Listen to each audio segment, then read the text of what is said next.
Hi friends, అందరికీ నమస్కారం. ఈ రోజుటి కదా రాక్షసుడి మాట. పూర్వం వీరభద్రాపురం అనే గ్రామం ఉండేది. అందులో రామయ్య అనే రైతు ఉండేవాడు. చాలా తెలివిగలవాడు. ఉన్న కొంచెం పొలంలోనే కూరగాయలు పండిస్తూ బాగా కష్టపడి పనిచేసేవాడు. వచ్చిన దాంతోనే హాయిగా జీవించేవాడు. అలా ఒకరోజు రామయ్య పొలం చదును చేస్తుండగా ఒక ఇనుప పెట్టె దొరికింది. తెరిచి చూస్తే అందులో మూసి ఉన్న సీసా ఉంది. దాన్ని తెరిస్తే అందులోంచి పొగ బయటకు వచ్చింది. కాసేపటి తర్వాత అది పెద్ద రాక్షసుడిగా మారింది.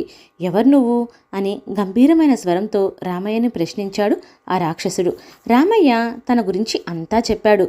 మంచిది, ఈ చోటు మా పూర్వీకులది, నువ్వు ఖాళీ చేసి వెళ్ళిపో అన్నాడు ఆ రాక్షసుడు. అయ్యా, ఈ స్థలం అప్పట్లో మీ పూర్వీకులదేమో, ఇప్పుడు మాత్రం నాదే. నేనెంతో కష్టపడి పోగు చేసిన డబ్బుతో ఈ పొలాన్ని కొని సాగు చేసుకుంటున్నాను. అయినా నువ్వు రాక్షసుడివి, నీకు పొలంతో పని ఏముంది అన్నాడు రామయ్య. రాక్షసుడికి తెగ కోపం వచ్చింది. రామయ్యను అమాంతం మింగేయాలని చూశాడు. ముందు భయం వేసిన తరువాత మెదడు పాదరసంలా పనిచేసింది రామయ్యకు.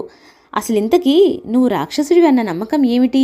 అసలు అంత పెద్దగా ఉన్న నువ్వు ఈ చిన్న సీసాలోకి ఎలా దూరావు? నాకు మళ్ళీ చూపించు ఓసారి అన్నాడు.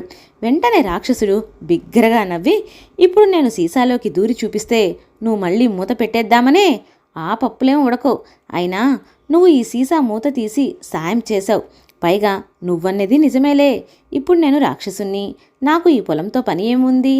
నీకు మాట ఇస్తున్నా, ఇది నువ్వే తీసుకో, కానీ నాకొక సహాయం చేసిపెట్టు అన్నాడు ఆ రాక్షసుడు. ఏమిటో చెప్పమన్నాడు రామయ్య.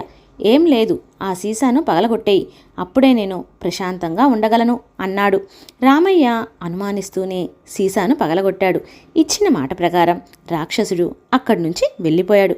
అమ్మయ్య అని రామయ్య ఊపిరి పీల్చుకున్నాడు. నాణానికి బొమ్మ బొరుసు ఉన్నట్లే ప్రతి మనిషిలోనూ మంచి చెడు రెండూ ఉంటాయి.